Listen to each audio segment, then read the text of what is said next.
Attempt strategy exactly होती क्या है? जब आप मॉक लिख रहे हो, जब ये एग्जाम लिख रहे हो, तब भी हर क्वेश्चन एक इजी रहेगा, एक मॉडरेट रहेगा, एक टफ रहेगा। EMT स्ट्रैटेजी है ये आर्ट ऑफ स्किपिंग का बेसिस या फाउंडेशन सेट करता है? Art of skipping is nothing but the best strategy that you can use. आप EMT स्ट्रैटेजी के बारे में बहुत बात करते हैं, तो ये क्या अटेम्प्ट स्ट्रैटेजी से रिलेटेड है? क्या होता है मतलब ये yes, exactly? You can not sing a song directly.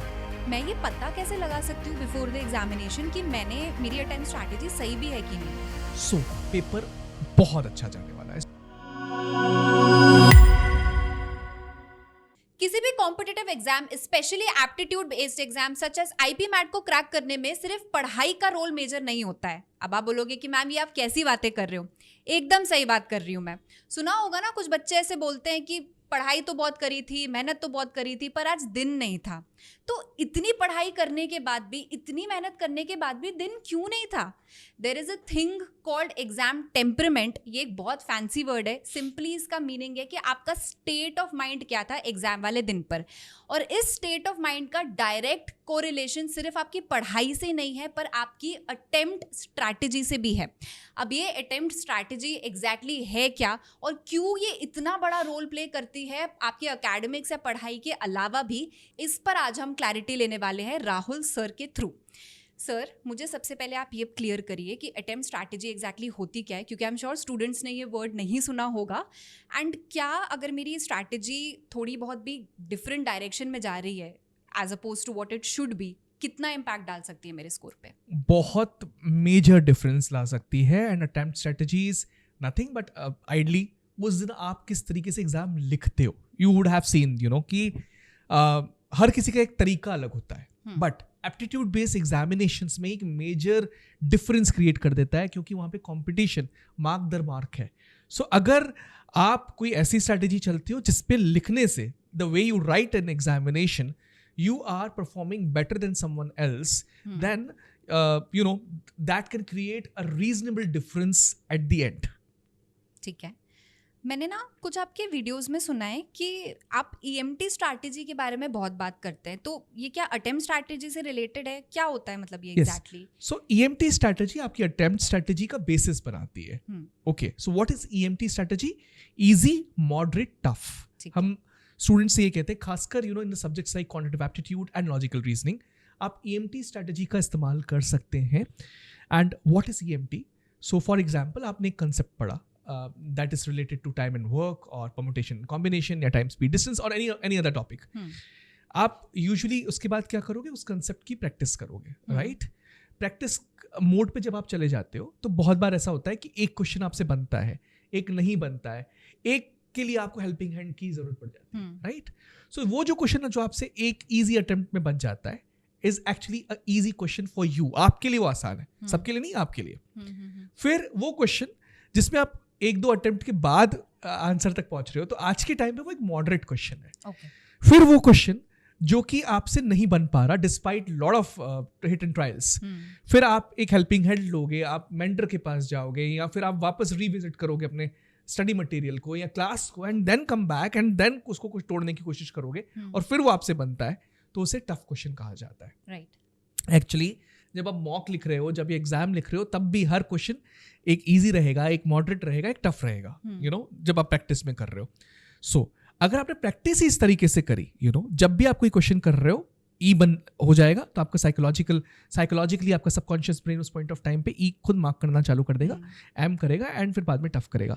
सो इसे EMT स्ट्रैटेजी कहते हैं, और इस तरीके से आपको प्रैक्टिस करनी है।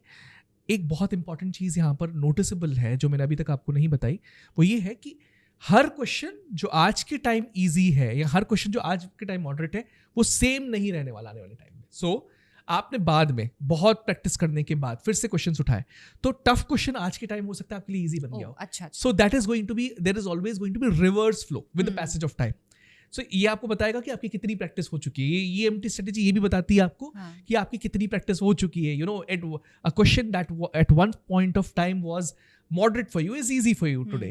One time point of time tough था, आज वो मॉडरेट हो चुका है या इजी हो चुका है। That means you are progressing further. तो ऐसे ही बोल सकते हैं क्या कि ये जो EMT स्ट्रैटेजी है ये आर्ट ऑफ स्किपिंग का बेसिस या फाउंडेशन सेट करता है? Yes, so art of skipping is nothing but the best strategy that you can use in the form of attempt strategy. मतलब आज तक सबसे अच्छी स्ट्रेटजी आर्ट ऑफ स्किपिंग ही कही जाती है, जिसका बेस EMT स्ट्रैटेजी बनाता है. So what is art of skipping? एक बार अपन वो समझ लेते हैं अब. So art of skipping is nothing but आपको ये समझ में आ जाए कि किस क्वेश्चन को स्किप करना है और किसको अटेम्प्ट करना है. तो आर्ट अगर आप सीख गए स्किप करने की तो अटेम्प्ट करना बहुत आसान हो जाएगा. सो व्हाट, आप बहुत इजीली एक चीज समझना, दो बच्चे बैठे हुए हैं जो कि मॉक लिख रहे हैं या फिर फाइनल एग्जाम लिख रहे हैं. दोनों का पेपर सेम है, अलग अलग जगह पे बैठे हुए हैं. अब एक बच्चा है जो कि पहले क्वेश्चन नंबर 1 करेगा, फिर दूसरा करेगा, फिर तीसरा करेगा, फिर चौथा करेगा. जो दूसरा बच्चा है वो भी इसी सीक्वेंस में ही चल रहा है, बट वो थोड़ा सा स्मार्ट है, इंटेलिजेंट है. अब वो EMT स्ट्रैटेजी से प्रैक्टिस करके आया हुआ है, ठीक है. उसे ये चीज अच्छी से तरीके से पता है कि उसको सबसे पहले जितने उसके ईज है, मतलब इजी क्वेश्चन से उनको अटेम्प्ट करना है, मॉडरेट को रिव्यू फॉर लेटर कर देना है, एंड टफ को लास्ट में देखना है. तो अब ये सोचते हैं कि दोनों कैसे परफॉर्म करने वाले हैं. जो ये बच्चा है वो सबसे पहले क्या करने वाला है, इजी क्वेश्चन अटेम्प्ट करेगा.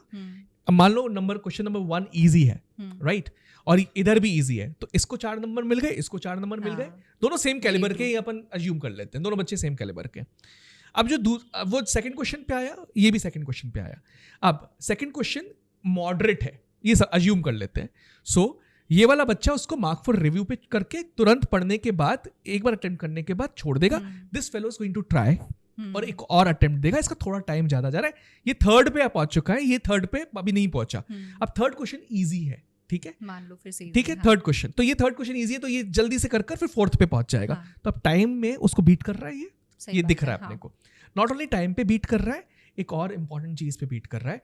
अब अगर जब वो टफ क्वेश्चन आएगा, मान लीजिए क्वेश्चन नंबर 5 टफ है, और ये क्वेश्चन नंबर 5 टफ तक पहुंचते पहुंचते इसको टाइम भी लगेगा, वो स्किप कर चुका होगा टफ को छोड़ देगा, और वो फिर वो 6 क्वेश्चन पे पहुंच जाएगा जो कि आसान था. सो होगा क्या, धीरे ग्रेजुअली इसके मार्क्स इस पर्टिकुलर पर्सन से ज्योमेट्रिक प्रोग्रेशन पे बढ़ते जाएंगे. You know, that's going to be a humongous gap between the marks of these two people. एंड एक और चीज अच्छी होगी, ये बच्चा, हो सकता है ये पेपर लेंदी हो, ये बच्चा पूरा का पूरा पेपर स्कैन कर लेगा, वो एडवांटेज भी ले लेगा बजाय इस बच्चे के. राइट. सो अटेम्प्ट स्ट्रेटजी एक ह्यूमंगस डिफरेंस क्रिएट कर सकती है एक सीधी चाल वाले और एक ऐसे बच्चे में जो EMT स्ट्रेटजी पे चल रहा है. बिल्कुल बिल्कुल. आपने एक बहुत अच्छा एग्जाम्पल दिया दोनों बच्चों का, साइड में बैठ के लोग मॉक्स लिख रहे हैं या एग्जाम्स दे रहे हैं.